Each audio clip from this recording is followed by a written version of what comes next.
So good morning everyone. I suppose you are fine and taking good care of your health and are studying. Just few things to discuss at the very outset. Now yesterday was the first session and yes, of course I had many answers coming to me with the questions that I have given yesterday itself. And in addition to those questions that I have given, I also got many questions. I just wanted to clarify something here now. You see, I believe that it was good that this exam postponed a bit. No, I'm really frank about this now, because even if we don't have some basics about polity, I'm not sure where are we going.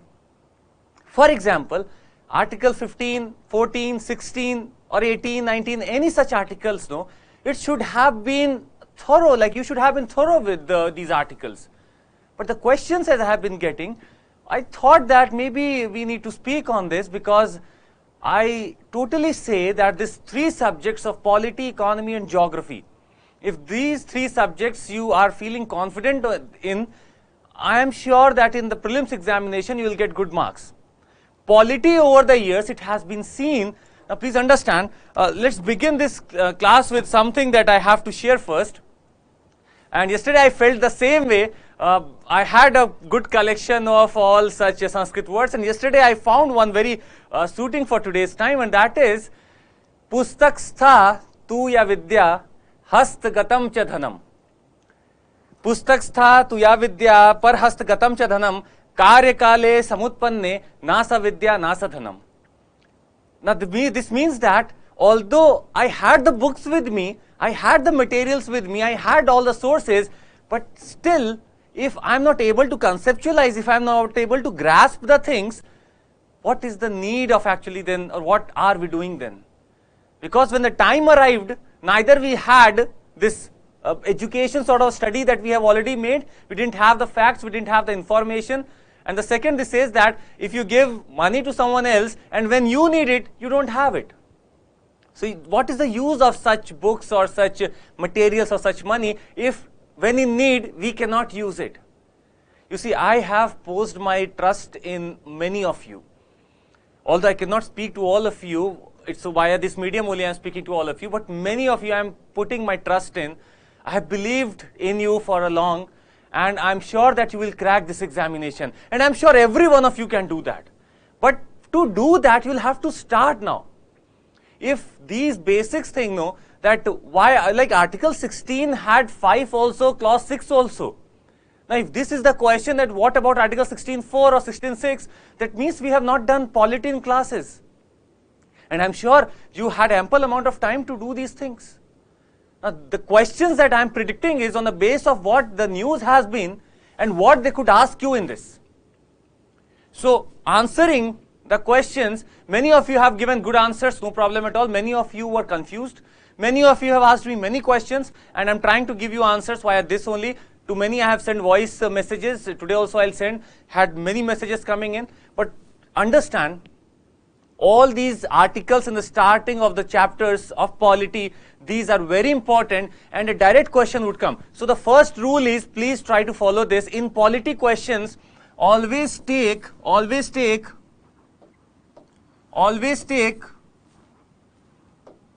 just a second. I think something is wrong. Just a second. Okay, so we are back now, and sorry for the small technical glitch.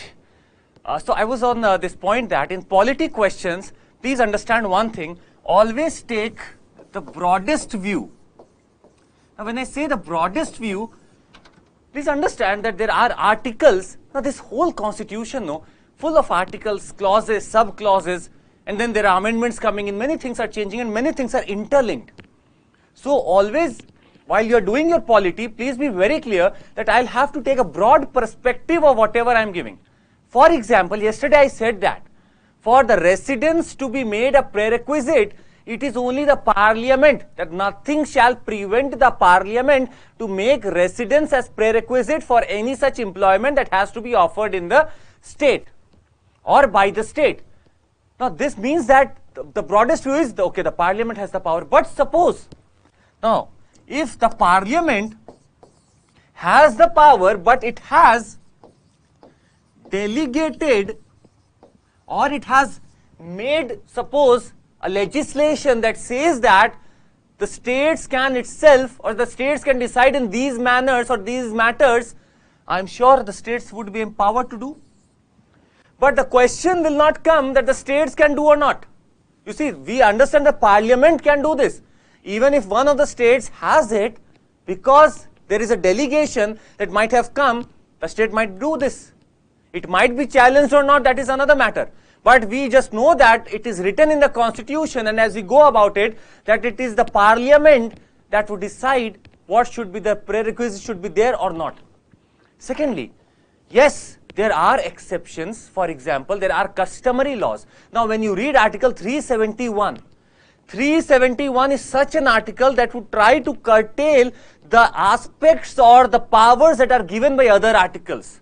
So, it will try to put a blanket via, or maybe this Article 371 would be blanketing all such powers or concentrating it and protecting it from the powers or the impact of other articles.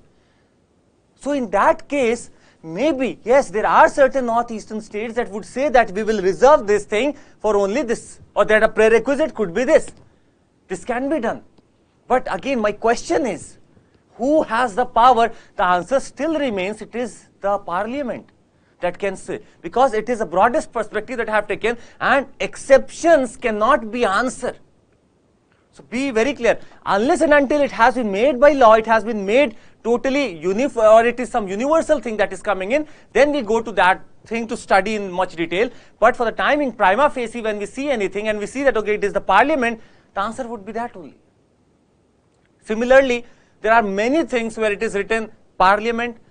I had question also this coming, and I'm sure that do not go very strictly with the words for now, unless and until you find something very amazing and interesting. Okay, then why this is doing though, or that part, then only you try to remember it. Otherwise, it will be actually overburdening your mind. And I must say, try to not to be so rigid while you are studying. Be very cool and be very light, because the questions that are coming, these are not hard questions. The questions just have a trick behind them, and I'm sure if we are able to grasp the trick, we can solve such questions very easily. For example, the philosophical questions of polity that are coming. And I mind you this very day, please take the broadest view that why this question has come. It is not coming with a very minuscule scope. It must have that sort of large view, and we must take that perspective to answer the question. Okay, so yesterday I have given you a question, and I asked you that what could be the answer to this.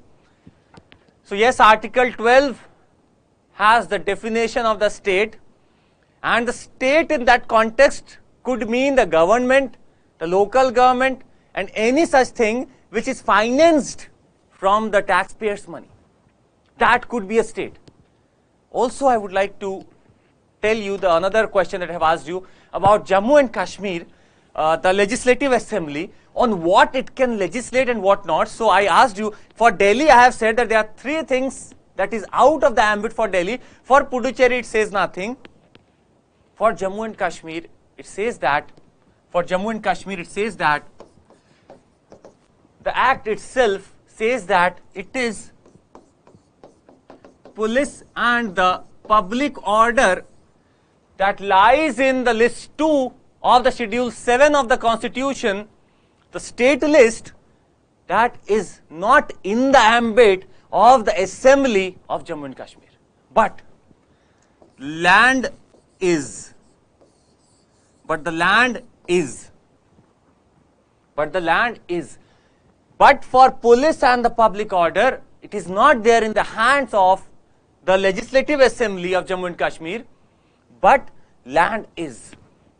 And also I would like to add here, even the corruption charges or the Anti-Corruption Bureau or any such sort of activity that relates to policing or to investigation would be again under the union government. So it is the land which is there with Jammu and Kashmir.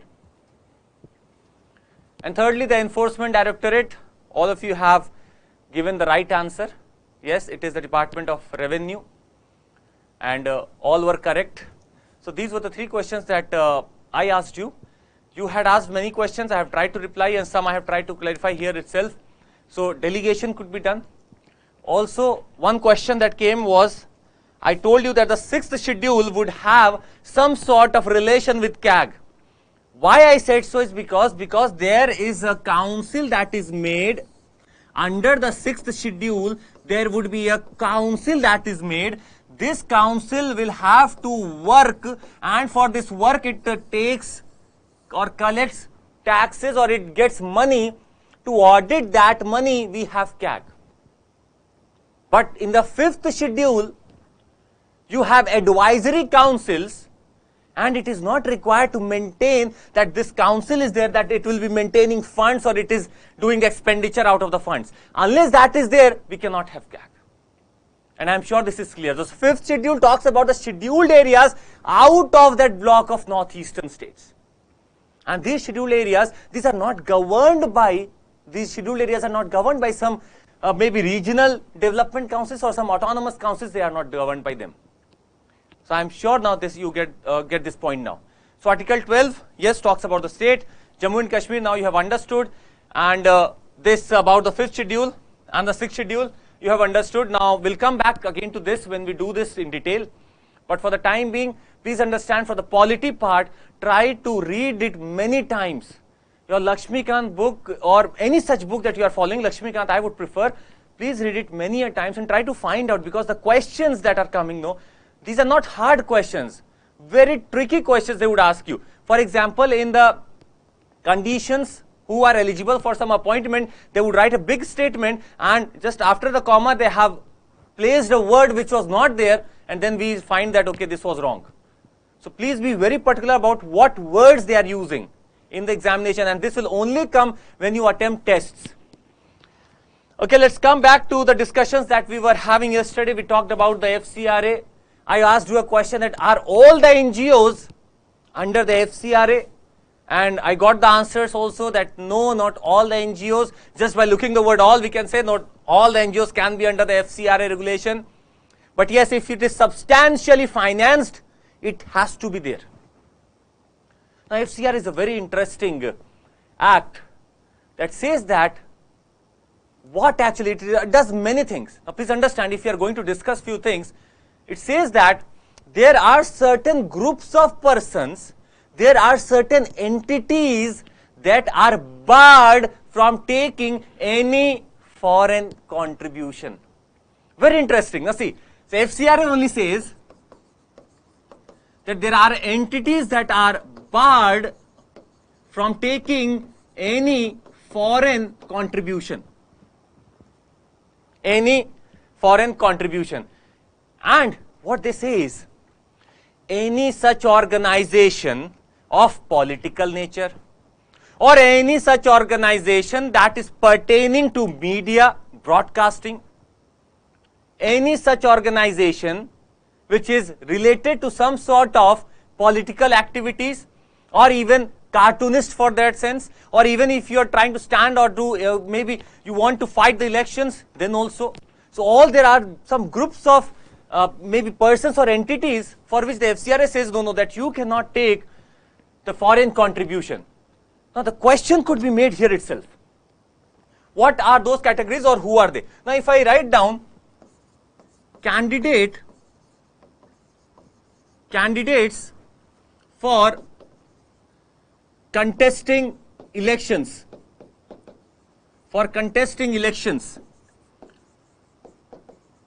and I am sure I have already given the answer to this, that yes, they cannot take foreign funding. And any such organization or person or entity that is related to media, news, he or she also is not eligible for any foreign contribution. Why, you can understand?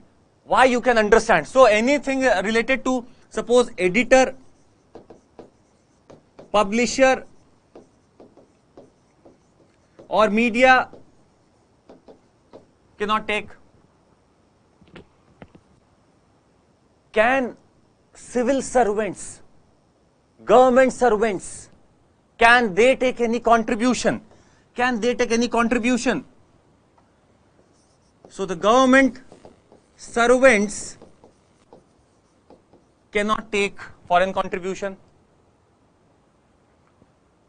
Now suppose the candidates for contesting the election, she cannot take. But after winning the election, when I am already MP or MLA, might be my clout has increased, people want to give me foreign contribution, but still under FCRA, I will not be eligible. So candidates for contesting elections also, and even after that also. Now my questions come to you. Now, please hold on to this question. If I am writing this word of political parties as a candidate to contest the elections, FCRA says that no, you cannot take. But for the political parties, what is there? For the political parties, what is there? Now this, I totally understand. Maybe I would like to know from you, lot of news coming since 2017. We had a lot of news coming in because the amendment was being made. But what is all about, please understand. So political parties is mentioned in the FCRA Act itself that it cannot take funds, it cannot take a foreign contribution. And the initial line only started with that any organization that is involved in the political or is of political nature cannot take any such funding. So political parties. Now also, not only this FCRA, I am just giving you one more thing here. You might have done this in the polity classes also. You are in the possession of the knowledge of 1951 Representation of People Act. 1951 Representation of People Act is there. This Representation of People Act talks about how this election would be conducted and who are eligible for it. Are you or can you take the foreign funding, whatever funds you can collect? This 1951 Representation of People Act. And please see here now very carefully. You don't have to remember this, but Section 29B of this 1951 Act says that, all the political parties who or which are registered with the election commission, they are barred, or it is prohibited that they take any such foreign funding or foreign contribution. So please understand, this Section 29B of Representation of People Act talks about even the political parties that cannot take funding. Registered with election commission cannot take foreign funding or foreign contribution. However, what happened is, political parties, now there was a case also that was going on in Delhi High Court, and political parties, I would not take the names of them, they were continuously getting funds. So what was happening is, now please understand once again, suppose this is a company or this is a foreign company, suppose this is a foreign company and it wants to set up a Indian subsidiary. A foreign company was there that wants to set up an Indian subsidiary. Also, suppose if there is a company, foreign company that has, this is a foreign company, suppose that has any particular Indian entity or any particular Indian holding more than 50% of the stake in it, or the shareholding of this Indian or Indian entity is more than 50%. If this is the case, then it is not deemed to be a foreign company, or it is not deemed to be a foreign contribution, because we have said that Indian subsidiary. That means this foreign company might be established somewhere else, but it has an Indian subsidiary and we are taking the funds from this Indian subsidiary. And if the Indians have 50% more of the stake or more of the share in that company, that means it does not, or it no longer remains a foreign contribution. This was the play that was done in 2017. Because already what happened is, there were certain companies not situated in the country but outside, and they were regularly sending funds to some political parties. If I were to give you, there was a case also, Vedanta as a company was sending regular funds to the political parties, and not one but many, more than one, and Delhi High Court said that no, this is against the FCRA also, and you are in violation of the Representation of People Act 1951 also. But 2017, what happened? They changed the rule and said that foreign sources, for that matter, will not include subsidiary or Indian if they hold, or if that foreign company holds, or Indian in that foreign company holds more than 50% of the shareholding. This was done. Also, this was retrospectively taken to 1976. So yes, political parties is mentioned in the FCRA, that the political parties cannot take foreign funding. But the change was, who is deemed to be, or which company is deemed to be the foreign source, but for the Indian subsidiary, but for the Indian having stake of more than 50%, any such other company could be a foreign one. And with that company or with that foreign contribution, we cannot take or we cannot account for it. But if it is Indian subsidiary, we can take it. If it is Indians having 50% stake, we can take it. So yes, what is foreign contribution? Now see the prelims question. Prelims question is the entities which are barred from taking foreign contribution under the FCRA Act. And if they give you number one, political parties, they are barred. They cannot take. But just a tweak in law is that we have changed the definition of what is deemed to be foreign source. But if there is a foreign source, if there is a company X which is totally owned by the foreign entities, they want to send money to some political party, they cannot take it. Then it would be in violation of the FCRA Act and the Representation of People Act.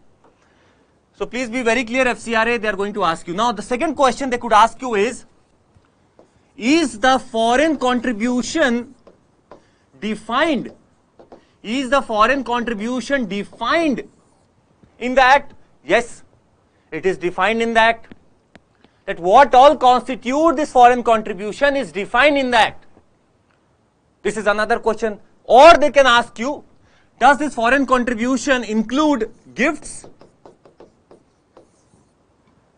Now suppose this foreign company found that some public servant had his birthday or her birthday, and this foreign company would want to give iPhone, the latest one that has been launched, for the personal use of that public servant or any such entity that is barred from taking foreign contribution. If the gift is given,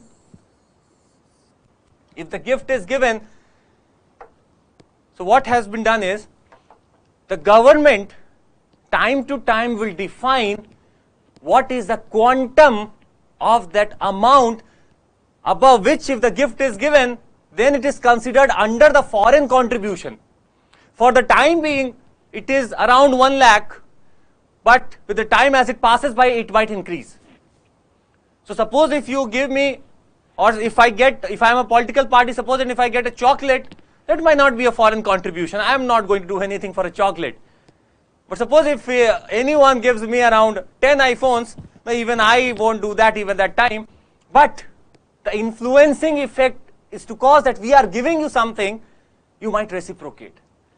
So these gifts are not allowed under this FCRA, and the time or this amount or quantum, that what should be the amount of that gift above which it is considered that it is violating FCRA, that will be defined by the government, by the regulations.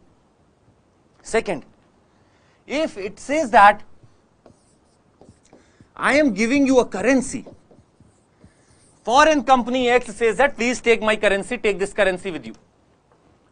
I am giving you funds in the form of cash or currency, please take it. I am giving you pounds. Again, it is in violation. So yes, even the currencies are included. Also, securities. Securities in the sense the security papers, bonds, all the security papers also. I am sure you are thorough with your economy. We'll see when the economy things come, but securities, security papers in the form of bond or such bills, these are also the part of foreign contribution. Also, the interest earned.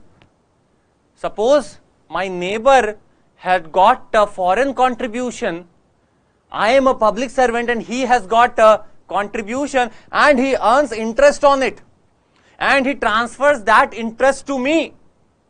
That is also foreign contribution. Or even the transfer of foreign contribution from an entity to me, from an Indian entity to me, is also foreign contribution. So this FCRA has been trying to define what could be the source of money, source of currencies, or the source of funding, what all it could be, it has been defined. So yes, FCRA defines all these things. So this would be all about FCRA, and a question could come this year. Amendment done recently, retrospectively also it has been taken back. Case was very much in news and a question might follow. But the question you must understand is the political parties are not allowed to take foreign contribution under this FCRA also and under the Representation of People Act of 1951 also. Now let's talk something about which I think is a probable question, because 15 years have lapsed. Now see what I try to choose is 10 years, 15 years, 20 years, if any such things. I'll give an instance. Quality Council of India, as soon as 10 years, 15 years or 20 years happened, a question came. Any such thing. Even in the geography, if a program was launched 20 or 25 years back, if it is still in vogue, it is running, they could ask you the question. So for CIC, even the amendments have been made and question can come on it. So the Information Commission. So it is said that CIC would consist of the Chief Information Commissioner and not more than, I am sure you know about this, not more than 10 information commissioners. CIC and not more than 10 information commissioners. They are appointed by President, this we all know. But they are appointed by the President on the recommendation of whom? It is Prime Minister. It is the Prime Minister. Though what will happen is Prime Minister will be the chairperson of that committee, and we have the leader of the opposition, and we have then any union cabinet minister that the PM would say, please come and help me. Any union cabinet minister that the PM so appoints, the leader of opposition and the Prime Minister, they would try to deliberate upon who would be the commissioner, and this will be appointed by President. Now it is written in the Act that they should be people of eminence in their life. So they could be from any trade that they come. So they should be a people or the persons of eminence in public life. They must have wide experience and knowledge. So only these things are written. Nothing defines that who all it can be, but it only says very subjectively that they should be persons of eminence in public life. They must have wide experience and knowledge. Wide experience and knowledge. Also, now see, what else they could try to ask you is, one question was here. Now they could also ask you, can a member of parliament or MLA, can they become a part of this information commission or central information commission or the state information commission? So MP or MLA cannot become. They shall not be member of parliament or member of legislative assembly. The appointed persons shall not be members of parliament and MLA. Or for that matter, there is a debate that goes on. They should not hold any office of profit. What is office of profit is not said anywhere, but according to some precedents and judgments, it is seen that office of profit is such an office or such a post that takes in or that is surviving on the funds from the government and has an influencing impact, or the administration or the activities done by that office has an influencing impact on the public life. That is office of profit. So they should not have any office of profit. They shall not be MP or MLA. Okay, although it is also written that they must not have an association with any political party or any business. They should not have an association with any political party and business. But that it is so subjective that it cannot be proved from anywhere. So they must not be MP or MLA. They should not be having any association with the business or the political parties. And please be very clear, they are not eligible for reappointment. They are not eligible for reappointment. They are not eligible for reappointment. They are not eligible for reappointment. These are the questions that could be asked. But there is an amendment that happened, and the question can come now also. Now see what happened is, earlier it was that the term, what happened is, suppose the CIC, Chief Information Commissioner. Before the amendment, the term of CIC was fixed at 5 years. Before the amendment that happened in 2009, the amendment would come. Before this amendment, the position was for 5 years. He would be appointed. The Chief Information Commissioner and the Information Commissioners shall hold office for a term of 5 years was there.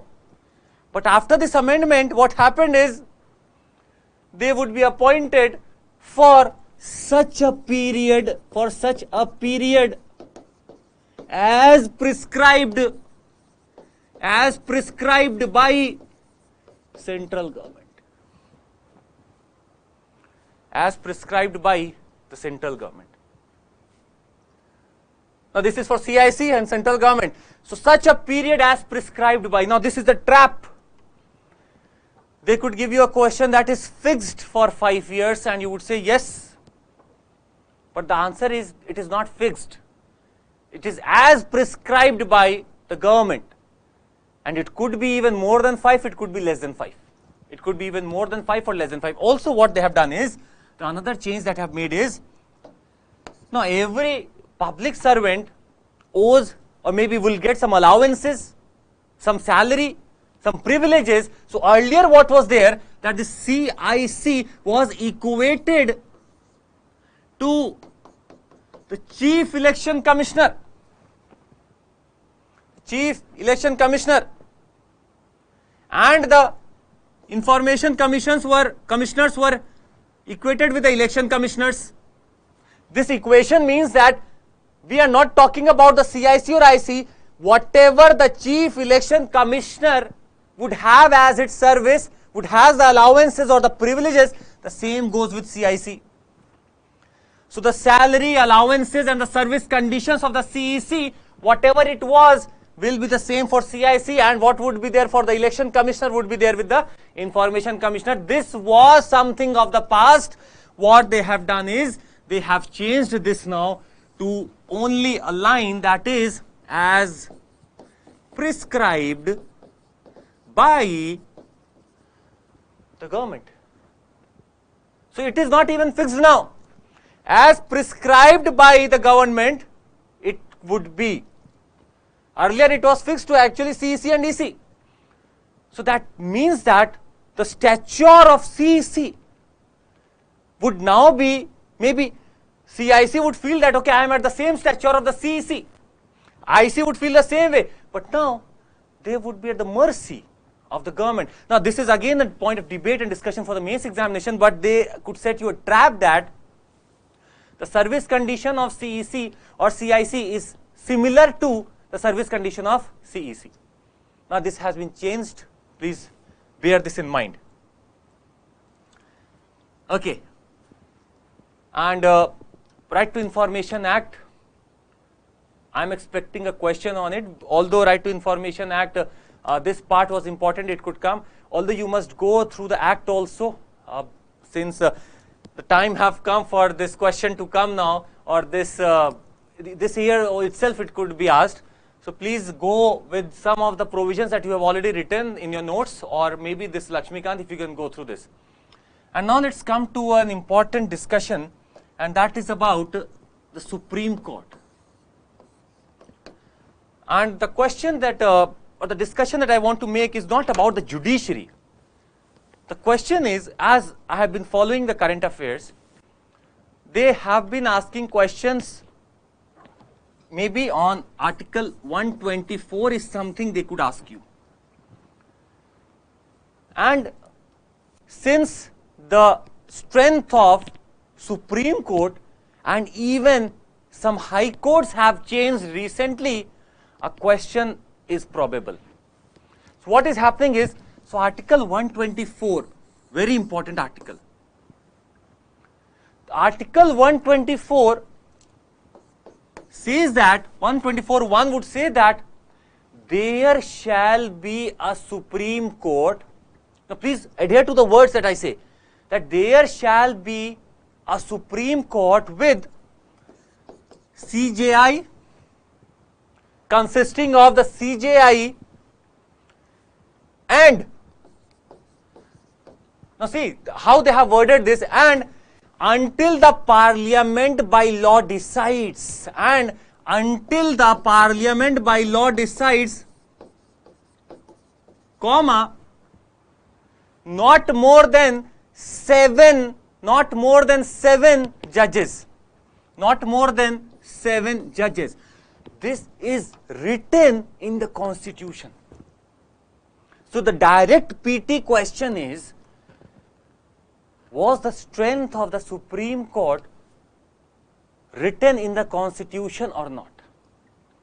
Is the strength of the Constitution directly mentioned or not? That we talk about that there were 8 Supreme Court judges, one would be the CJI and the 7 other judges, not more than 7.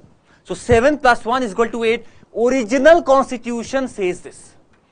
But it also says that until Parliament by law so decides, that also means that power to change this resides with the Parliament. Parliament by legislation is going to change the strength of the Supreme Court. So the probable question that could come is, who has the power to change the strength of Supreme Court? So the power resides with the Parliament, And recently we had this legislation coming in that increased the number of judges from 31 to 34, and ever since it has been continuously increasing, and this was changed to 34 recently. So this about Supreme Court, if it comes, originally yes, it was mentioned. Who has the power? Parliament has the power. Excellent answer. Now they could also try to ask you about High Court. High Courts. The strength of the High Courts are defined in the Constitution. If they ask you this statement, please be very logical now. They would ask you, the strength of the high courts are as per mentioned or as per they are mentioned in the Constitution. I am sure you can get this wrong, that how can the different high courts, their strength would be, or how many number of judges would be there in the high courts would be defined in the Constitution. How can the Constitution do that? So, to be very clear, no, it is not. No, it is not there in the Constitution. So then who has the power to see that what should be the strength of a particular high court? Who has that power? So this high court, who has that power? Constitution does not specify the strength. Be very clear. Constitution does not. The Constitution does not specify the strength. Then who has the power to do so? It is the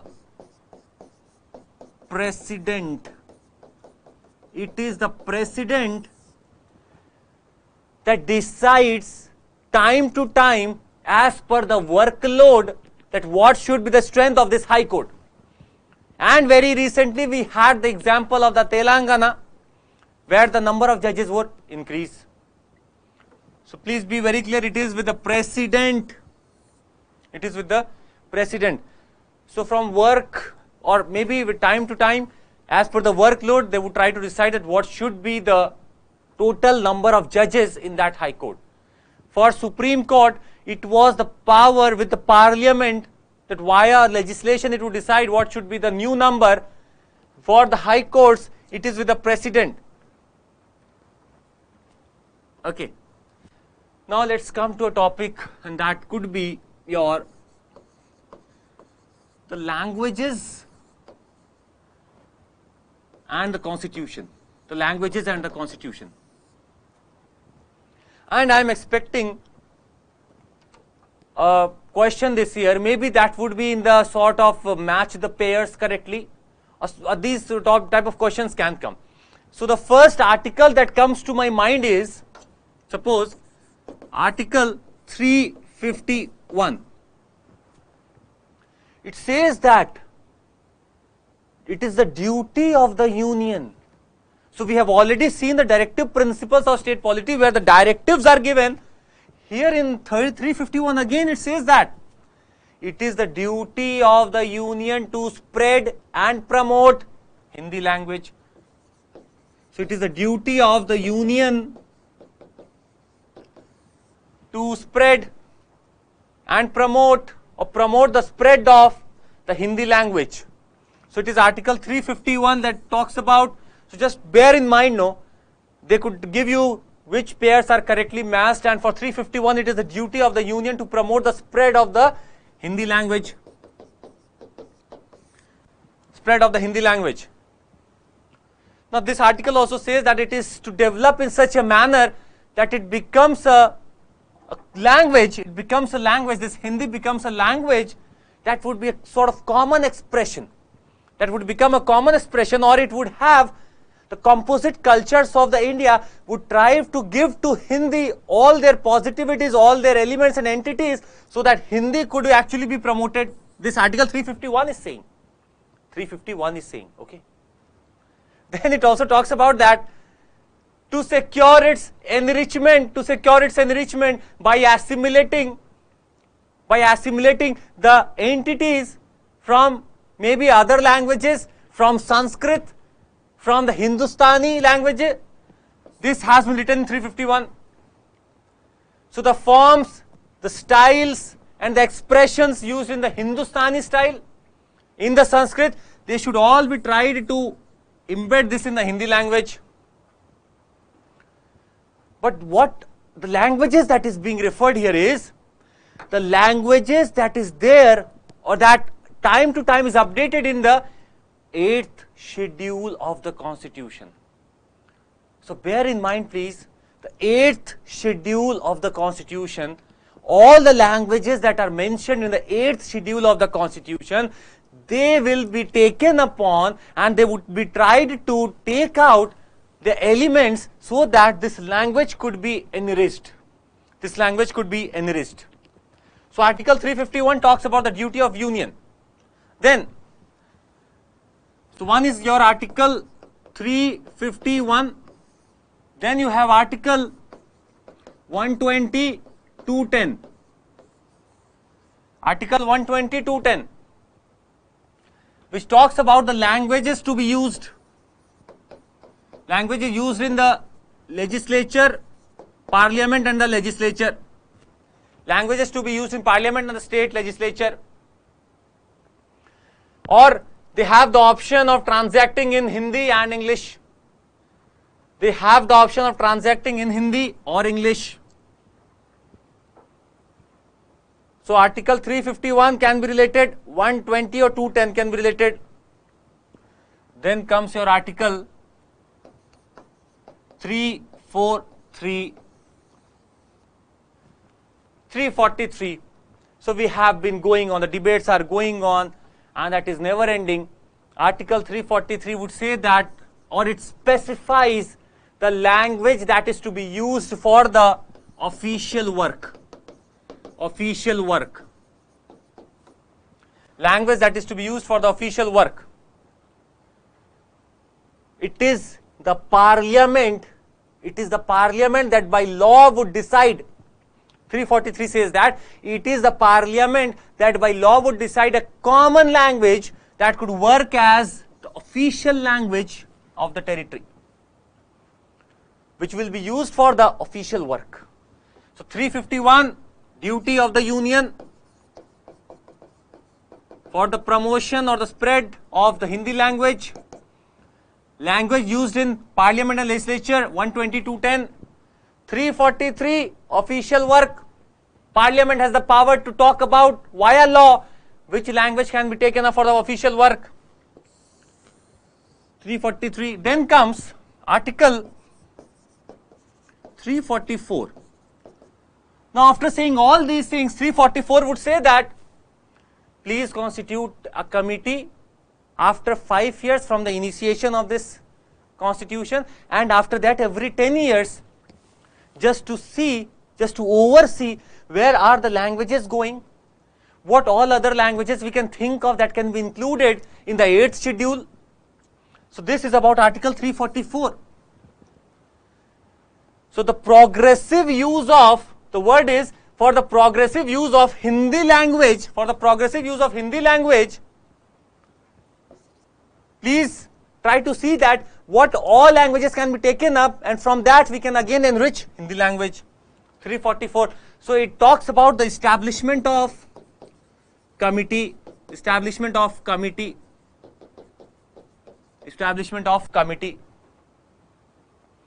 So 351, 120, 210, 343, 344. Also, one very easy that you all know is about Article 350A. 350A. Facilities for the instructions in the mother tongue for the primary education. The use of for the primary learning, mother tongue for the primary education or for at the primary stage,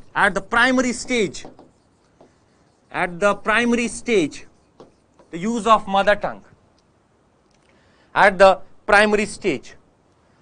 So these could be related to your direct question in prelims examination. 350A, 351, you have 343, 344, 120, 210. So a direct question could come related to match the pairs, and a question can also come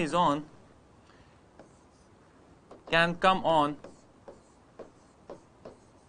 Yavelu declaration. Yavelu declaration by UNESCO in 2018. Yavelu declaration, YUELU, YUELU, Yavalu Declaration by UNESCO, or made by UNESCO in 2018. This Yavalu is in China. This is in China. And just understand one just keyword here. Promotion of linguistic diversity is the creed of Yavalu Declaration. Promotion of linguistic diversity.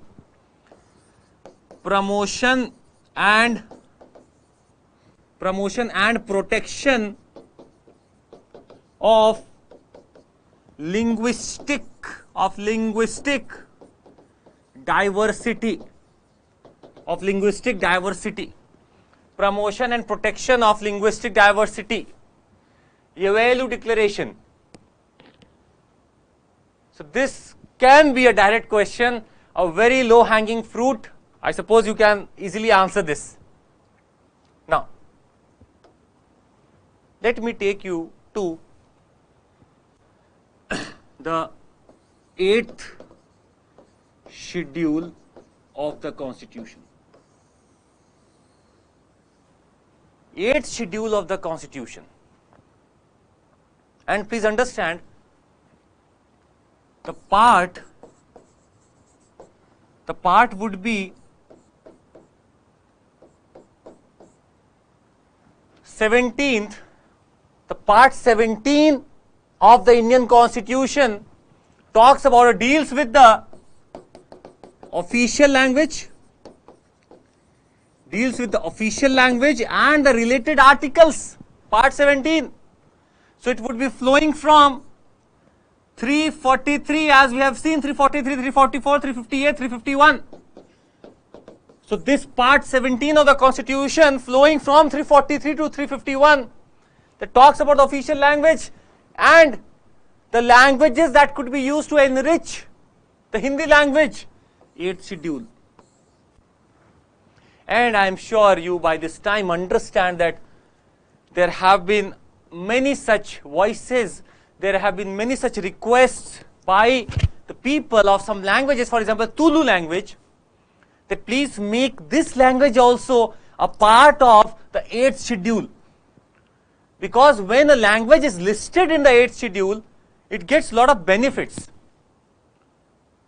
There is a post that would be made for that language in the institution, or also maybe for the promotion of that language some actions would be taken up. So the 8th schedule will try to find out, or it would try to promote and preserve whatever remains of that language and would try to promote it. So the 8th schedule. And my question to you is a very easy one. Of course I know you know the answer, but I would want you to know. Let me know. Suppose I don't know this. Please tell me that in Schedule 8 of the Constitution, is the mention of English there or not? Please tell me, is the mention of English there or not? Or is there a mention of Sanskrit or not? Is English mentioned or not? Is Sanskrit mentioned or not?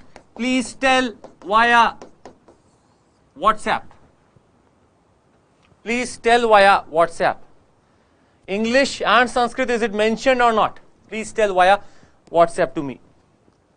Now let's go to an important discussion, and that is regarding the cabinet committees. The cabinet committees. Now these are different from the parliamentary committees or the parliament committees.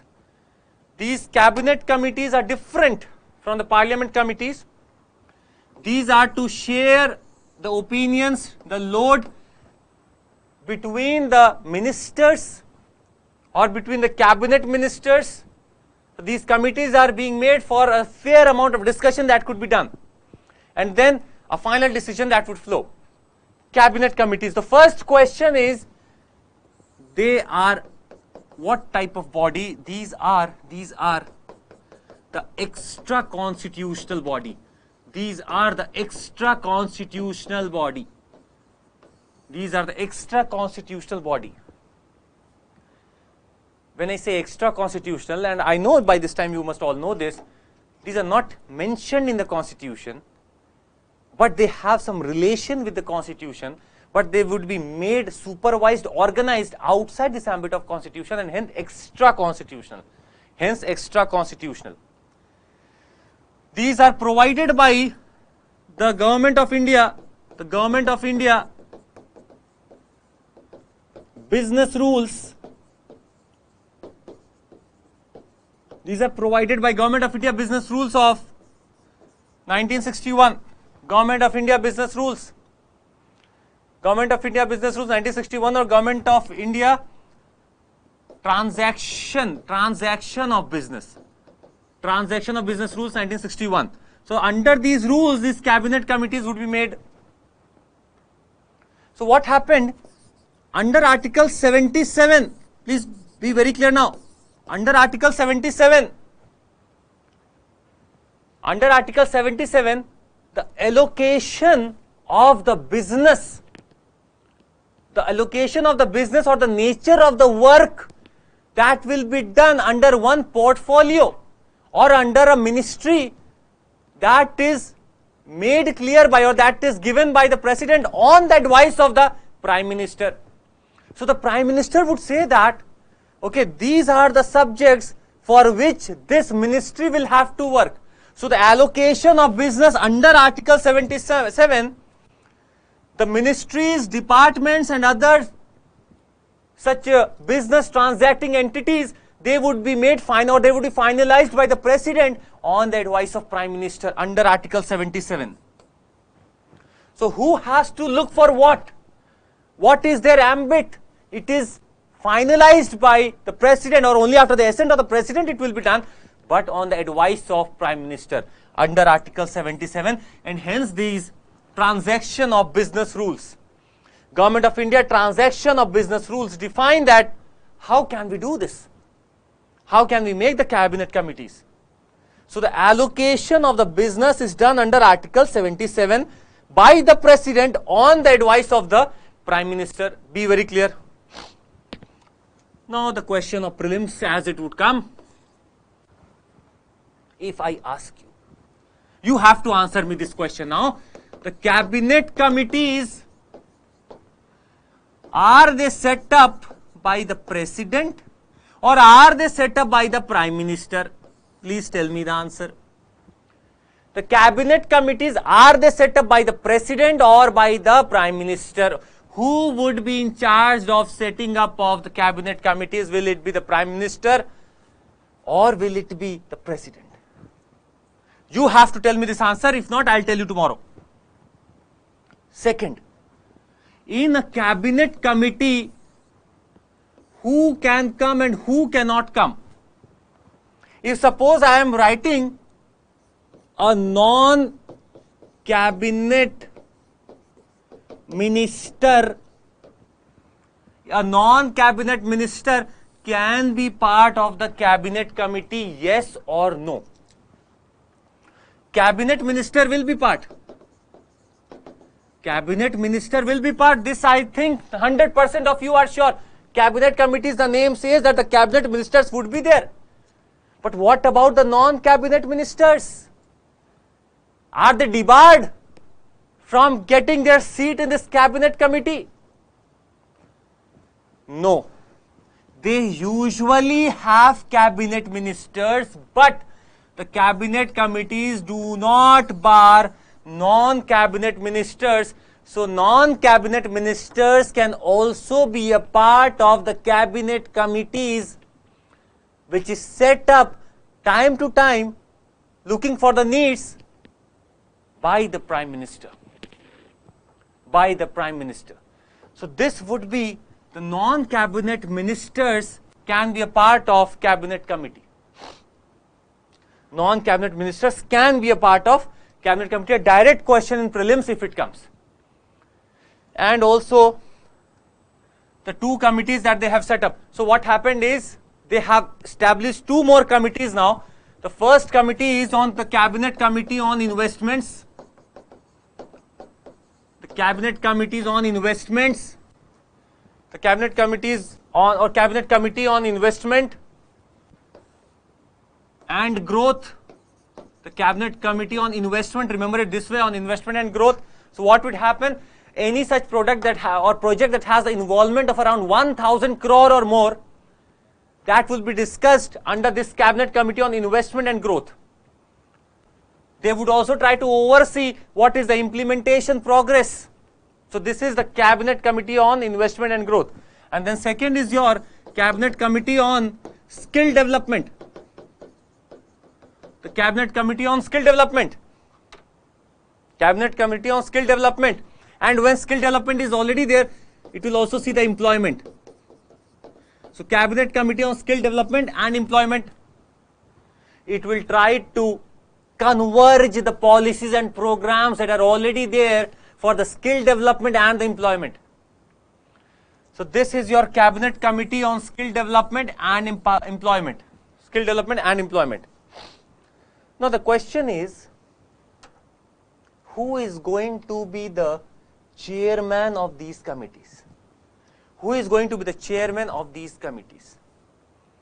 Now please understand, let me be very clear. Certain committees I am going to write down, you just understand who would be the chairman and who would be not. So there is a Cabinet Committee on Accommodation, Cabinet Committee on Accommodation. Then we have Cabinet Committee on Economic Affairs. Then you have Cabinet Committee on Security. Then you have Cabinet Committee on Parliamentary Affairs, Economic Affairs, Parliamentary Affairs. Then you have Cabinet Committee on Security. Then you have Appointments Committee. Now please be very clear here. Prime Minister would be the chairman of all the cabinet committees, but for Cabinet Committee on Accommodation and Cabinet Committee on Parliamentary Affairs. Parliamentary Affairs. Committee on Accommodation and Cabinet Committee on Parliamentary Affairs, but for these or except these, for all the cabinet committees, Prime Minister is the chairman, but not for these. For these we have the Home Minister. The Home Minister. Now, you might get confused in the Cabinet Committee on Security if they ask you. And suppose if you do not take this as a face value, what happens is, like suppose we have just read it and we have not internalized it, what happens when the question is there in the examination and it talks about Cabinet Committee on Security, we would really be thinking about the Home Minister. But it is the Prime Minister. And Accommodation and Parliamentary Affairs, it is the Home Minister. It is not the Prime Minister. This is what that we have to remember. Now I'll take you through another topic, and that I really find very interesting, and maybe I don't know how many of you have gone into all these things, but I have given the name to this topic, and that is Flixing Netflix. Flixing Netflix. Flixing the Netflix. And I am expecting a question in mains examination, but just a few topics here that can come, or few entries that we can find in the prelims examination. So this digital platform, as it has grown enormously, exponentially it has grown, and every one of us want to have their own share in the YouTube or sort of maybe Amazon Prime or Netflix or the Hotstar or Zee or all sort of things that are coming up. So when all such things have been growing so exponentially, what was the regulation? Where was the law? How were these regulated? We never thought of this. So what happened is, there is a Ministry of Electronics and Information Technology, Ministry of Information and Ministry of Electronics and Information Technology, that is called as MeitY. Ministry of Electronics and Information Technology. So under the Information Technology Act, we assumed that MeitY, Ministry of Electronics and Information Technology, has all the power to see that whatever happens on the digital platform. But something different has been happening, and it all started with a series. I'm sure you might have seen that news. Then all sort of courts would come in. There would be a judgment that please guide or please have a regulation on the content that you show. Then the government would also be worried about, let's try to see what we can do. So unless and until we have this regulation, what was assumed that the MeitY would have the power to regulate whatever the digital content is there. Now, please understand here. Print media or television or radio, print media, television or radio, these are considered, or these are put under the ambit of Ministry of, these are put under the Ministry of Information and Broadcasting. This is your MIB or I&B ministry.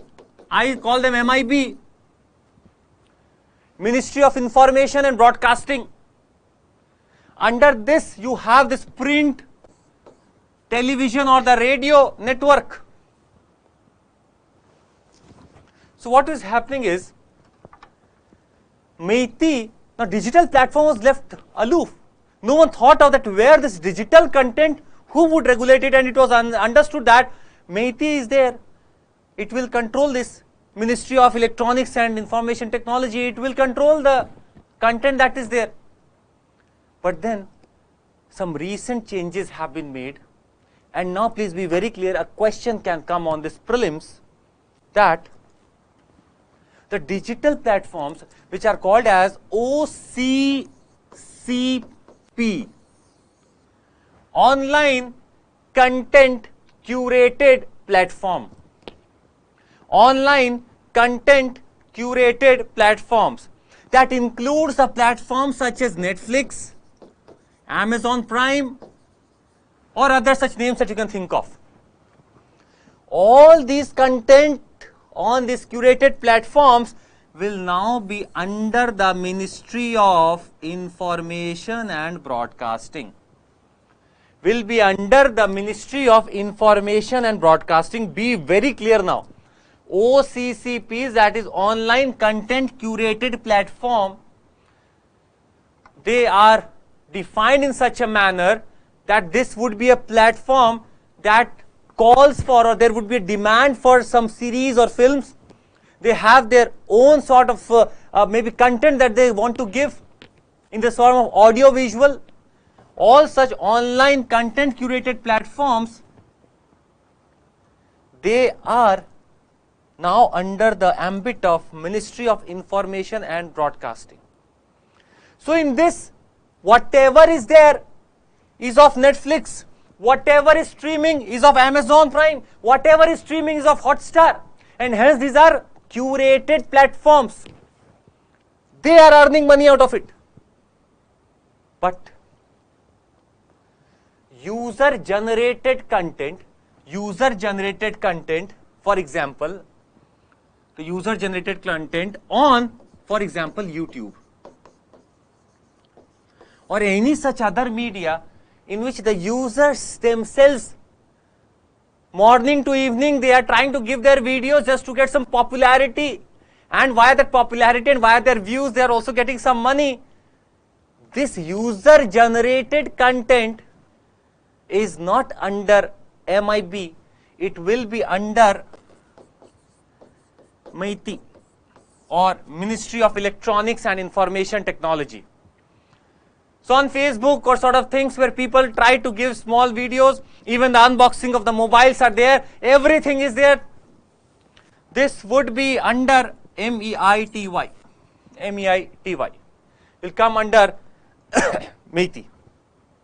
Now my question, I hope you got this point.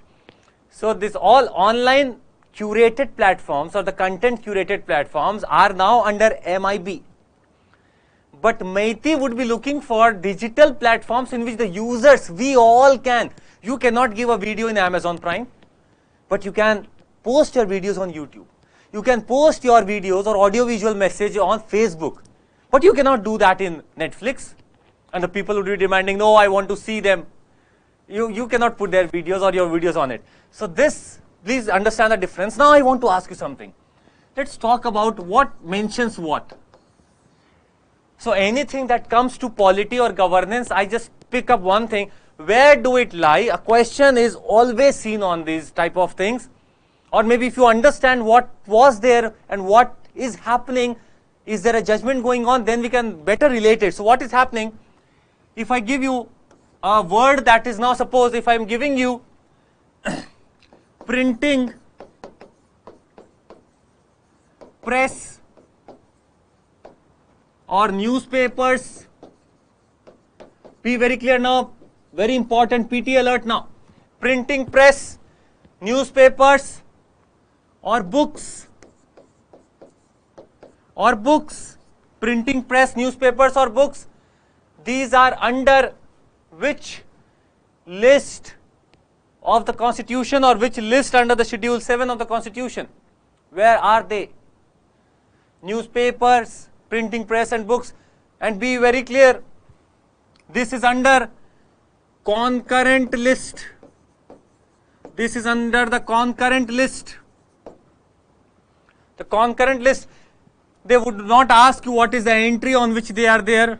It is around 39, but they would not ask you this. The question is this printing press, newspaper and books, it is under the concurrent list. Got it? Concurrent list. Now,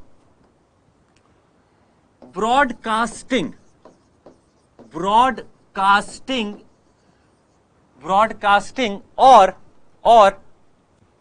other such forms of communication, broadcasting or other such forms of communication, where it should lie? Broadcasting or any such form of communication, where it should lie? This lies in, now be very clear, this lies in your union list. This lies in your union list. This lies in your union list. Also in the union list you have, you also have cinematograph for exhibition. Cinematograph for exhibition, this is again in the union list. So for the broadcasting, union can legislate. For the cinematograph, sanctioning that is being put by CBFC is under the Cinematographo Act, which was actually brought about because of this entry in the union list. Not sticking to this only. Let's see, is there anything in the state also? If I write down theatres, if I write down dramatic or dramas, theatres, dramas or cinemas as it is mentioned, but subjected to this cinematograph mention of the union list. This is in a union list. This theatre, dramas, cinemas subjected to this entry of cinematograph of union list, this is also present in the state list. Although the theatres, dramas, cinemas are also mentioned in the state list, but this will be subjected to the union list that also mentions cinematograph. This also has, along with this, you can talk about sports. It also has entertainment. It also has amusement. A direct question, where is mentioned what? Amusement, entertainment, sports, theatre, dramas mentioned in state list. If I give you the entry, it is around 33. Theatres, dramas, cinemas subjected to sports, entertainment, amusement. But the digital platform and the digital audio visual films that are being made, they are nowhere mentioned. So when this list would have been prepared, no one would have ever thought that what all sort can be done on these channels of maybe Amazon, Netflix, YouTube, what all can be done. No one would have imagined at that time. So what happened is, who is going to regulate for this, or who has the power? Now this, by this time you understand that there is a residuary power that exists with center or the union. And the entry, so there is also an entry that is being made, and that is, if I were say, entry 97. Entry 97 of the union list would say that any such entity subject that is not mentioned anywhere shall be assumed that it is lying here, or the parliament or the union has a power to make laws on this. So entry 97. So in the current scenario, if you see, this is actually, this digital platform or content, no one knows what to do. But now, because of this entry 97, which says that the residuary, but for all these things, even if you find a new subject, union has a power, it is in the union list, and hence the parliament will have to come out with a law. Will have to come out with a law. So for the time being, understand, I'm sure printing press, books and the newspaper you have found where it is, and the residuary power 97 entry. Then you also have in the state list, you have dramas, theatres, cinemas, but subjected to the cinematography that is mentioned also in the union list.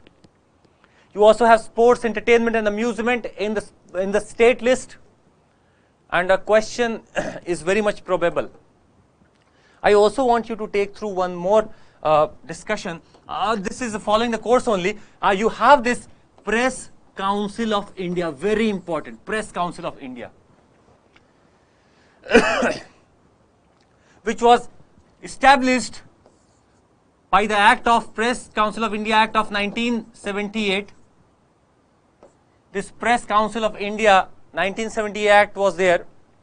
So what will happen is, the Press Council of India, the time would come and it would be thought that how to preserve the freedom of press, how to save it from any such authoritarian sort of thing coming on us, or how to save us, what are our rights, how to maintain a code of ethics, how to maintain the highest form of journalism. So this Press Council of India would be coming in 1978. So it is by Press Council of India Act, Press Council of India Act, and you understand one very important point, that if it's something established by an act, it is called as statutory body. Statutory body. Now let's see what it all consists of. It consists of a chairperson plus 28 members. Now this body is a very interesting one. For a country like India, it is supposed to be a body that has a representation from almost every sphere. You will see that when I talk about the composition, even the members of the parliament would be there, even the people who are following this profession of journalism, they would be there. There would be editors also, there would be some people who are there in some post and that they deem fit to be a member of this, they would also be here. So this is the body that represents a sort of diversity and the most open body. Chairperson plus 28 other members. Now this chairperson here is appointed by, it is appointed, or he is selected by, chairman is selected by Speaker of Lok Sabha plus chairman of Rajya Sabha plus. So this, the chairperson is selected by the Speaker of the Lok Sabha, the chairman of the Rajya Sabha, and a member elected by this PCI. And the member that is elected by this PCI. So for the chairperson to become, he would be appointed, or he would be selected, or he would be appointed when this committee of Speaker of Lok Sabha, chairman of Rajya Sabha, and a member elected by the PCI would say that I feel that this person deems fit and let's appoint him the chairperson. And this whole body is just a toothless body, to be very frank. It's a toothless body for mains examination, you can understand. It is only for maintaining a standard, some ethical code, maintaining the highest standard of journalism, and nothing much. And nothing much in there. So this is the process of it. What all it can do is, it can inquire into the complaints.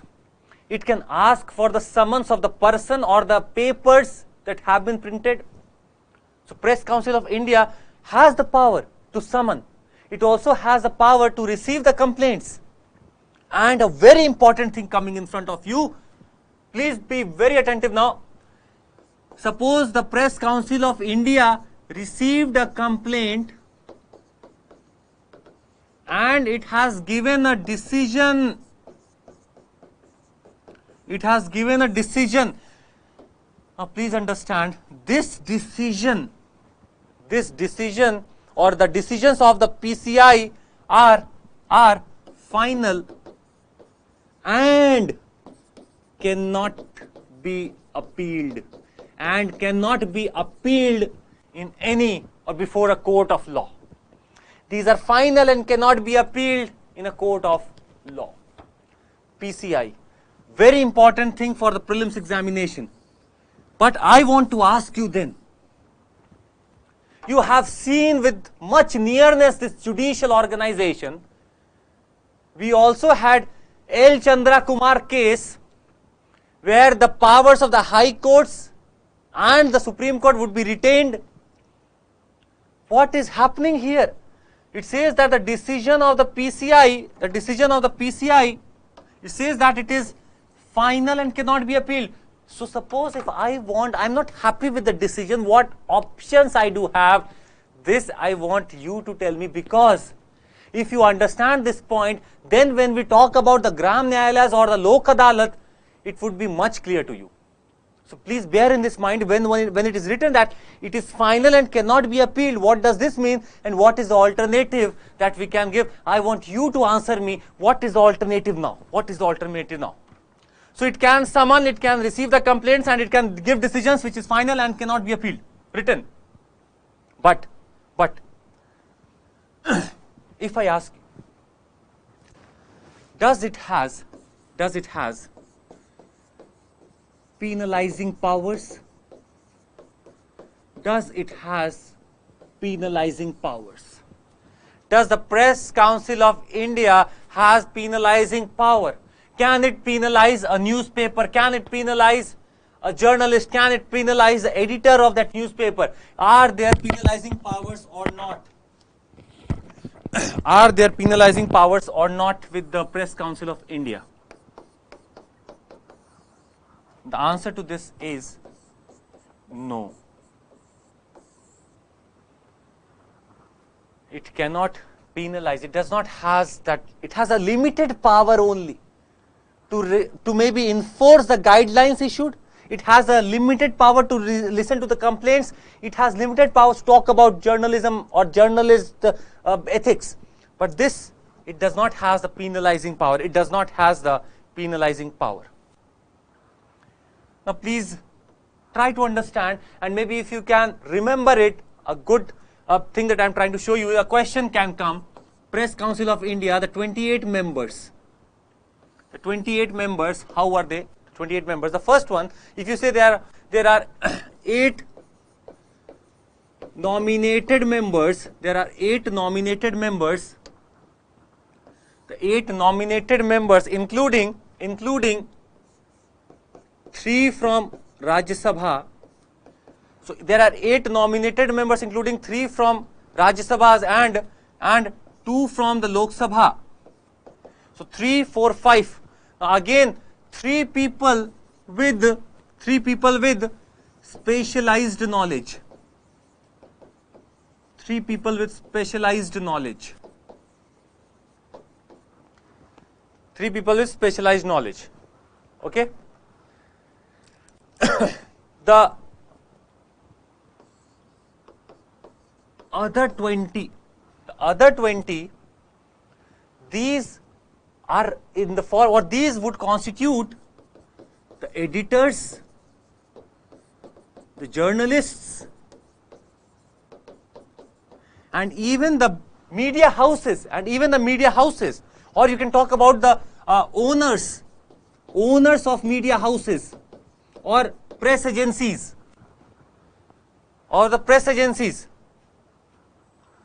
So this, from Rajya Sabha also you have, from Lok Sabha also you have. You have 3 specialized people, or 3 people who have specialized knowledge, and in the current, if you see that one is from Bar Council, one is from the Bar Council, one is from UGC, and then other one is from your Sahitya Academy.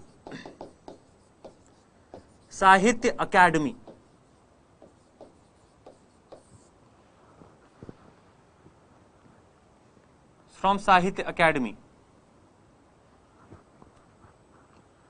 8 nominated, 3 Rajya Sabha, 2 Lok Sabha, 3 specialized knowledge. These 3 specialized knowledge are the people from Bar Council, UGC and Sahitya Academy. 20 are, these 20 that are there, these represent your editors, journalists, owners of the media houses or the press agencies.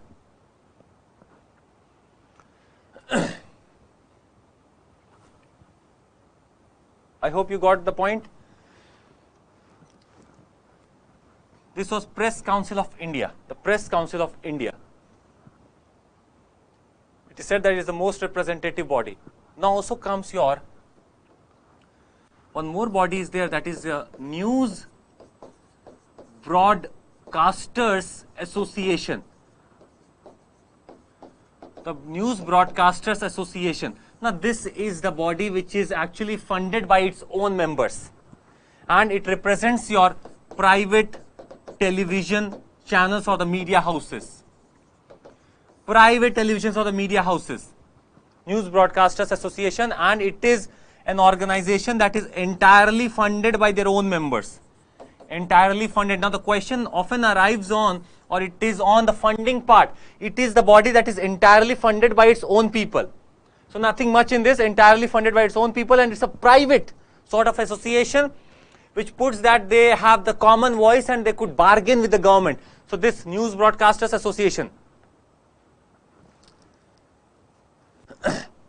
And they have set up this News Broadcasters Standards Authority.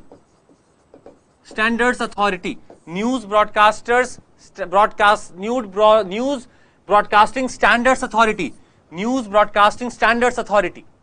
Nothing much in this. Just understand that it's a private organization and it is entirely funded, so no government fund. And News Broadcasting Standards Authority they have set up. You also might have heard about CBFC, which handles the film certification.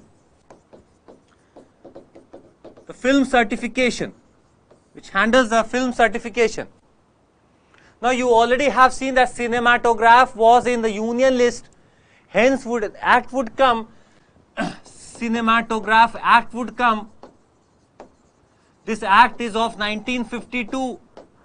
This will try to give out a body that will try to, this is a statutory body that will try to give certification to the films. And this is under your MIB. This is under the MIB. Only after that CBFC has given its certification, then only it can, that audio-visual film can come into the public sphere, or only after the certification by CBFC it can come. So the question can be, it is a statutory body and under MIB. It's a statutory body and under MIB, that is Ministry of Information and Broadcasting, MIB. Now, very important topic of the day, and a question is expected this year because Forest Right Act of 2006. We are seeing the 15 years of it, and I am expecting a question. It has come, will again come, because this has many points which are important for us. And we can see that this you might have done this in your polity classes also. Go back to revise this. I'll try to take up what I feel is important. So this act would come in to save the marginal and the forest dwellers, because there is a debate going on between who owns the land, what is the customary property of that land, what is or who has the right of that land, also the development versus the environment debate that is going on. And under those circumstances, I would say this act becomes very important. This act becomes very important. Now this act has called for giving some rights, and these are the private rights,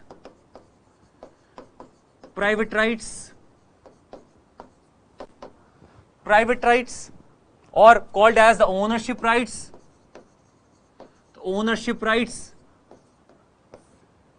This is to say that who owns the land. When this act would come in, it would see that okay, till 2005 that person or that family was trying to work out of that forest area, or was dwelling in that forest area, were earning their all sort of sustenance from that area, and hence they could be given the private rights or the title of that land. Title rights. Then comes the community rights. So question now is, Forest Rights Act of 2006, it talks about what all rights. So the first is title right, you can get it, but it also talks about the community rights. That means that there would be certain community lands, there would be the usage of the ponds, the water reservoirs for the community as such. All these would be in the form of community rights that can be given. So the access to the grazing areas, access to the fishing part, it all comes under the community rights. Also, these community rights also has the intellectual property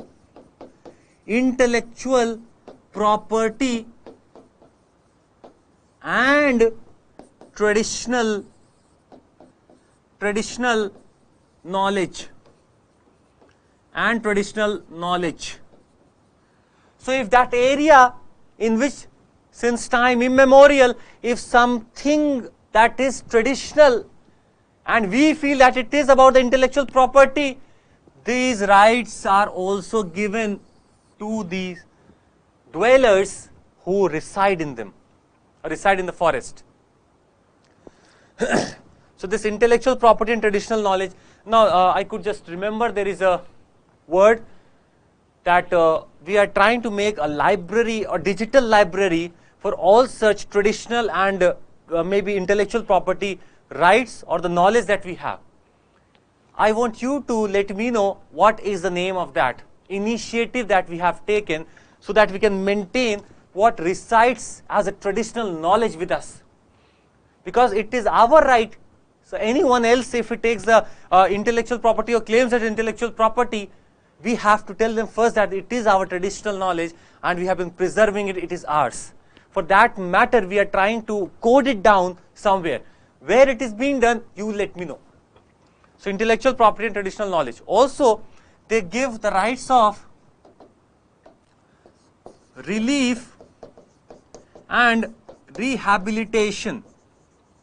Rehabilitation, that means that suppose if by chance some family or some dwellers, because of some confusion or non-maintenance of the record, if they were evicted from the land, they have this right under this Forest Right Act to be rehabilitated and to be given some development facilities. So relief and the rehabilitation is also there.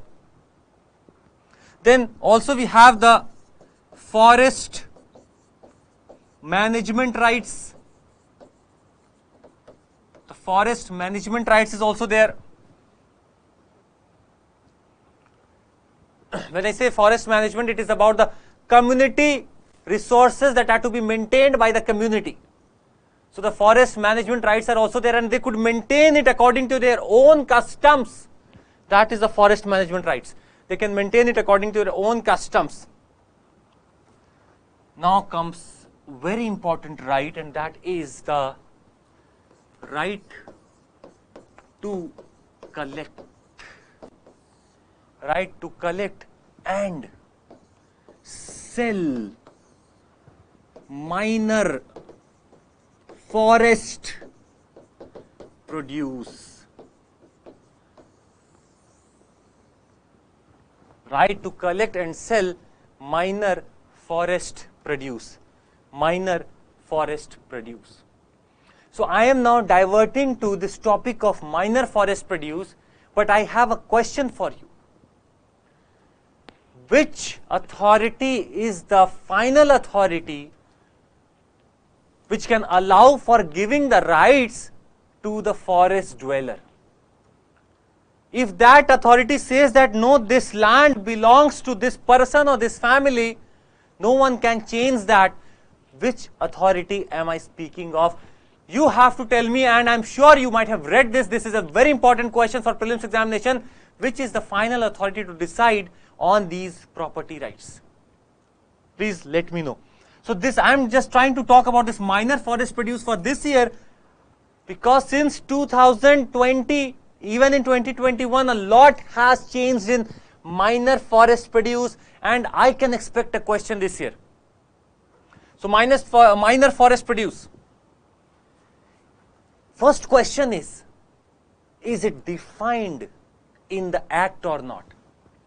Minor forest produce, is it defined under the Act of Forest Rights or the Forest Rights Act? So the section 2I, we don't have to remember this, please understand, but in the Forest Rights Act there is a section that defines what constitutes the minor forest produce. What constitutes the minor forest produce, and it says that all non-timber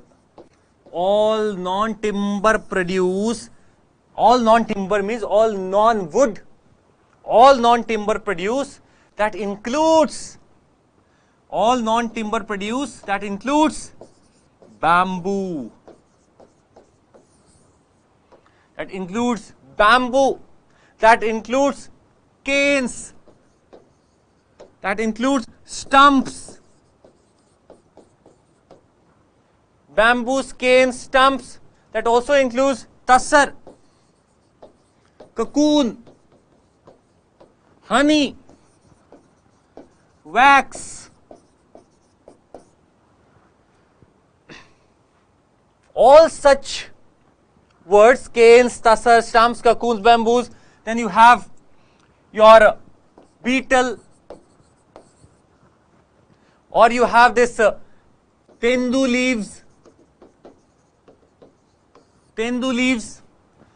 or even nuts, or even your medicinal plants or herbs, tendu leaves, canes, cocoon, bamboos, wax, honey, all these would be categorized under the definition of minor forest produce. Under the definition of minor forest produce. Now, a great thing has changed. There was a 1927 Act, the Forest Act of 1927. It has categorized bamboo as a timber product. It has categorized bamboo with the definition of trees. But this act has brought a clarity that bamboo is for all meaning a minor forest produce and is considered as a grass and is considered under the definition of grass. So be very clear, it's not tree now, it's grass. So it does not have the categorization of bamboo as tree, but as grass. So this is very important. Minor forest produce is defined in it. Now, question again coming in front of you. So we have certain minor forest produce, and I have already told you that the dwellers have the right to collect and sell. Why they would sell? Because they want to earn a livelihood. They, to sustain themselves, they could sell it. Is there MSP on this MFP? Is there MSP on MFP? So you might have heard of minimum support price for the major agricultural products. But my question is, do the minor forest produce also have the MSPs? Do they also have the MSPs or not? Now please be very clear. MSP is also announced for MFP, that is minor forest produce, just the way is different. So what happens is, my question would come at a later time now. Please understand what is happening is there is a scheme that has started, and hence I am taking up this topic. There is a scheme that says that mechanism for minor forest produce, mechanism for minor forest produce, or mechanism for marketing minor forest produce, mechanism for marketing minor forest produce through MSP,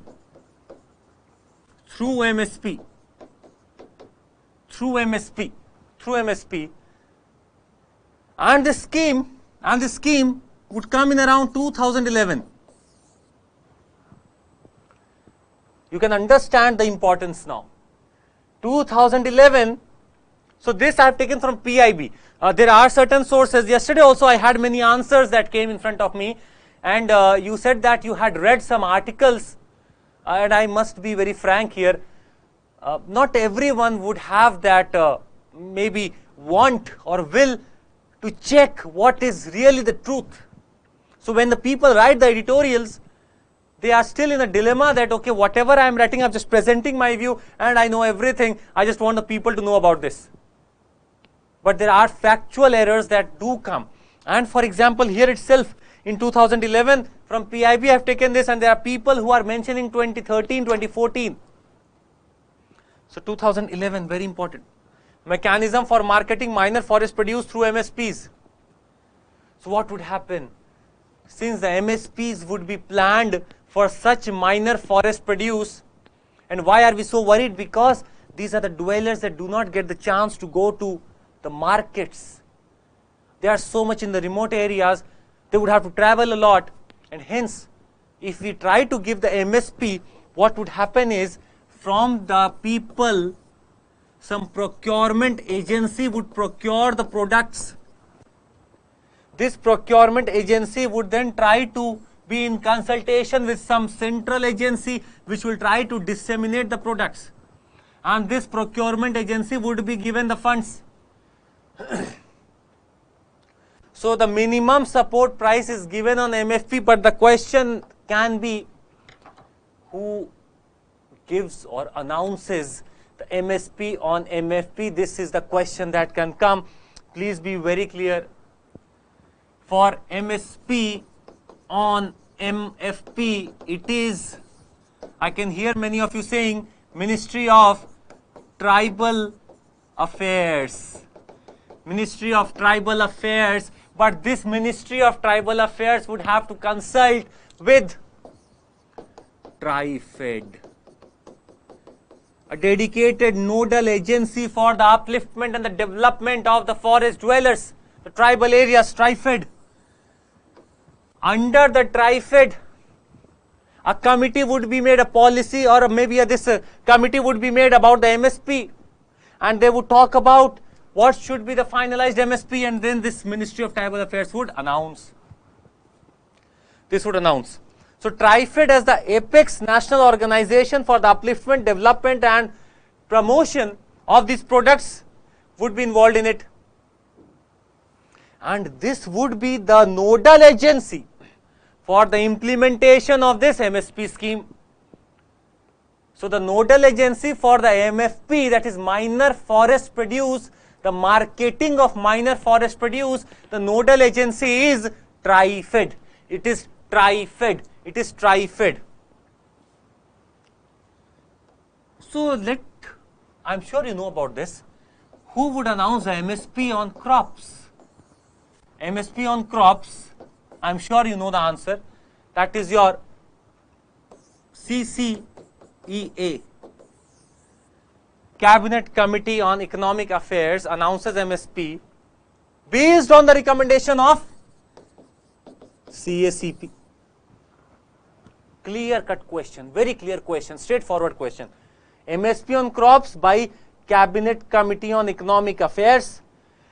They are being given the recommendation by CACP, Commission for Agricultural Cost and Prices. This I suppose you all know. And the CACP takes into account the demands, the supplies, what has been the trend in the rate, and then it recommends to CCEA that, bhai, please take this, finalize this as per quintal rate.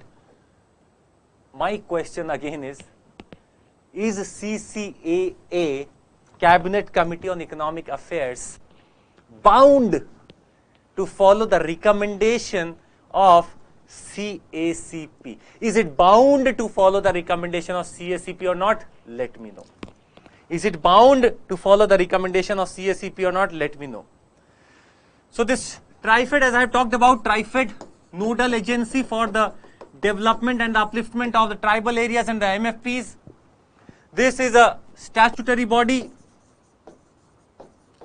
This is a statutory body. TriFed is a statutory body which was established in 1987. Statutory body 1987.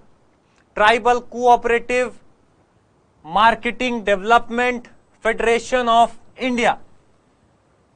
TriFed. I don't remember this full form.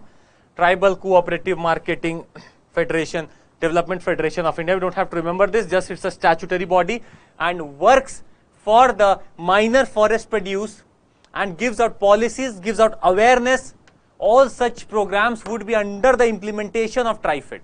And under this scheme only, we have TriFood. Very important, TriFood. The question is, there is a TriFood project. TriFood project is about whatever minor forest produce you have, let us process it and allow for its increase in value because of this processing, so that it can be sold to the markets. TriFood. This is the joint initiative of, very important, TriFood is the joint initiative of, now they would try to confuse you here, please understand. Ministry of, if I write Agriculture, Ministry of Agriculture if I write, please be very clear here, this is not about agriculture here, this is the Ministry of Food Processing, Ministry of Food Processing or Ministry of Food Processing Industry, Ministry of Food Processing Industry plus Ministry of Tribal Affairs, plus Ministry of Tribal Affairs, and under this Tribal Affairs we have plus TriFed. So this TriFood is Ministry of Food Processing. See the word food here and then just recollect it is food processing. Ministry of Tribal Affairs would be there. TriFood relates to TriFed also. Food relates to food processing. So to give some value addition to the minor forest produce, this scheme has come and it has started or will be set up. This TriFood cluster would be set up in Jagdalpur, Chhattisgarh. Jagdalpur, Chhattisgarh, and even Raigad in Maharashtra. Not important to remember this, but just for this ministry they could ask you. TriFood is an initiative of Ministry of Food Processing, Ministry of Tribal Affairs and TriFed. Do remember this. Also, you might have come across the scheme of One Dhan. One Dhan scheme you might have come across, and I'm sure you can tell me that it is, people see just the one thing and they say that it could be about environment and forest, but it is again by Ministry of Tribal Affairs. Ministry of Tribal Affairs. So Ministry of Tribal Affairs, if it is there, TriFed would be there. TriFed would be there. Nodal agency. Ministry of Tribal Affairs and TriFed. One Dhan scheme. One Dhan scheme. So I suppose this, there is another, maybe if you have read of this, that is Sankalp Se Siddhi. Sankalp Se Siddhi. So this is a movement that has started, a resolution to achieve something, Sankalp Se Siddhi, that has started, and even a TriFed has taken it to the tribal areas for this MFP. So a question could also come here that this Sankalp Se Siddhi has started, and what is happening is there would be formation of self-help groups. These self-help groups will try to collect money and would try to make your One Dhan Vikas Kendras, not important for prelims for the timing, when it comes important I'll tell you. So One Dhan Vikas Kendras would be sent up that would call for making a sort of a business or entrepreneurship would be developed. Also under the Sankalp Se Siddhi scheme, there would be clusters that would be studied for another scheme, and that is your Sfurti. This is very important, Sfurti. SFURTI, Sfurti scheme. Scheme of fund for regeneration of tribal industries. Sorry, not tribal, it's traditional. It's traditional industries. Fund for, or the scheme of fund for regenerating the traditional industries, Sfurti. And the question that they could ask you is, it is under which ministry? So it is under the Ministry of MSME. It is under the Ministry of MSME. Ministry of Micro, Small and Medium Enterprises, MSME. It is under the Ministry of MSME. So what is happening in Sankalp Se Siddhi drive, that this Sfurti scheme also, along with the One Dhan Vikas Kendras, they would look for clusters where they could allow for the capacity development and growing of the business. And this Sfurti scheme, traditional and industries mean fund would be given to the artisans. So like suppose there are weaving artisans, there are people who have some sort of, maybe they make pots. So all these traditional industries which have been there, they would be given funds for their regeneration.